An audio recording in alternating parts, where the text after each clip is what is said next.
All right, good morning, good afternoon, or good evening. Whatever time it is, I pray that you're poised to receive, to accept, and to respond to words of wisdom. Ashe. I try to keep out of this celebrity chit chat. I really, truly do. But it's just such fertile ground for pivotal and poignant lessons for the greater African American community and particularly for African American Orisha devotees. Okay. Now, you had Whoopi Goldberg, you had Nick Cannon, you had Kanye West, right? All of them talking about them people, right? Talking about them people, the affairs and the identity and the history and the roots of those people. And all of them made the fatal and crucial error of trying to graft themselves onto the history and the identity of them people. And every single time they do that, what happens? Them people stand up and they use their resources, financial, political, historical, and otherwise, to make these folks recant.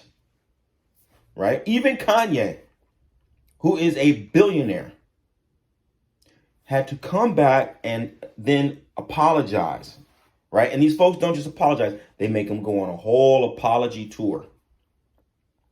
Okay? Now, meanwhile, you, the average person who's looking at these antics and shenanigans as heroics, you're like, yeah, yeah, yeah, rah, rah, rah. Tell them like it is. We the ones. And you don't, and that's where the real problem is, right? You truly believe that that Whoopi Goldberg, even calling herself Goldberg, is something significant. Nick Cannon coming out there with his, turban and claiming that we are the original Hebrews, and then Kanye coming out and doing the exact same thing. You guys think that that really means something? That doesn't mean anything. You are not those people. Let it go. Let them. You got your own story. Let them have their own story. It's their story. That's their story. Now, I know some people are riding high on the idea that Dr. Ben was a Jew and he was able to tell his story based on his lineage and da da da da da da. But he's Ethiopian. That's his people. You from South Carolina. You from Alabama. You from Louisiana. We're not the Ethiopians. We're not the Ethiopians. It's not the same people, right? And this is super important. This is where I'm kept coming to the lesson. At a certain level of consciousness, yes, we are black. Yes, black is black, and that is the blessing of Pan-Africanism. It creates a baseline that lets you know that black is black and white is white, and white people are going to make decisions and moves based strictly on the fact that they're white and that you're black, right? And then you can look at 1,001 examples of how they play that out, and they're going to show you, and you'd have to be completely oblivious or in a state of disassociation from reality to reject the fact that white people are extremely conscious of the fact of their whiteness, and they make all their decisions based on preserving their whiteness and perpetuating whiteness to the expense or at the expense of black people. Okay, that's Pan-Africanism. We get that, and that's essential on that level. But then when you go down another level and you start talking about identity, white people know that they're not all Jews. Like French, no, they're not Italians. German, no, they're not English. Spanish, no, they're not Dutch. There's a whole different set of realities when you start getting into nationality, and then you get another level into ethnic identity. See, they're not mixing all that up. And this is where we, as people of African descent, especially in the diaspora, need to get more clear and more sophisticated. You're not a Hebrew. You're not a Jew. You are a Bamileke. You are a Wolof. You are Efik. You are Yoruba. You are Eve. You are Fon. You are a whole bunch of other things, but you're not a Hebrew. You're not a Jew. Stop trying to graft yourself onto these people's story. Let them have their own story. Claim your own story. And you're going to see that it's a magnificent journey. Nobody is going to be trying to fight you down and chase you out and beat you down and make you go on this huge apology tour for claiming your Wolof identity. No one is going to come after you and make and threaten your money and threaten to isolate you for claiming your Fon identity. It's not going to happen. You understand? Because everybody knows that. We all know that. That's the reality. That's the truth. Now, this has come to the fore because the most recent addition to this whole parade of unfortunate brothers who end up getting, as they're calling it, buck broken. It's not really buck broken. They're just getting strongly checked. Is Kyrie Irving, the basketball player. He came out and he just posted a video. But he did say that we are the Jews, though. I watched the video and I heard him say it. And I think that's the real problem, right? And the closest thing I can say to it is imagine, look at how people feel about just the simple statement about hip hop. When people say that hip hop is a derivative of Jamaican culture, oh man, these people lose their marbles. You want to see a fiery debate? Go read the thread and get engaged in a conversation with somebody who's making the case that hip hop comes from Jamaican musical tradition. Man, these folks are going to fight you to the end. That's just music. The music that is at best 50 years old. At best. Right? But they're passionate and they're everything that they know to be real and true is tied up in the history that they can trace for you and the experiences that they had in this place and that place. And they're not going to back down on this idea. The Jamaicans did not create hip hop. I'm not going to let you lie. How much more strongly do you think the Jews feel about being Jewish when they can go back however many years, 1,000 years, 2,000 years, and they can tell you their lineage? You might have all the little books that you want. And I'm saying, yeah, little books. You might have all the little books that you want to have, all the little research that you have to refute or claim that somehow we are the 13th lost tribe of Israel. You can have that. Right? But I'm going to tell you without doubt, whatever it is that you've got, they're going to have a stack of old, dusty books bound in sheepskin, written on some kind of parchment, and they're going to be able to open it up and take you to the chapter and verse that tells you about their lineage that goes back however many generations. Leave it alone.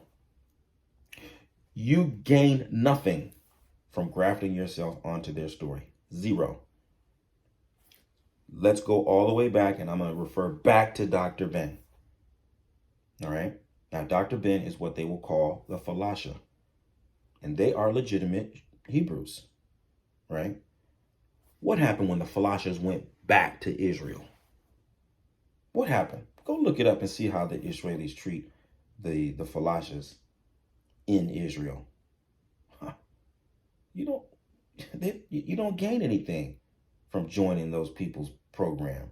You don't gain anything from being associated with them. You don't gain anything from somehow taking on their identity. You gain nothing. You gain nothing.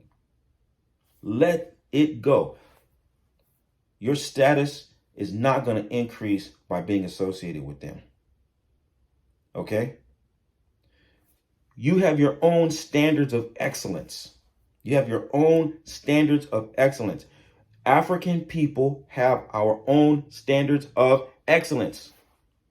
You don't have to be an Egyptian to be a creator of a vast and complex civilization.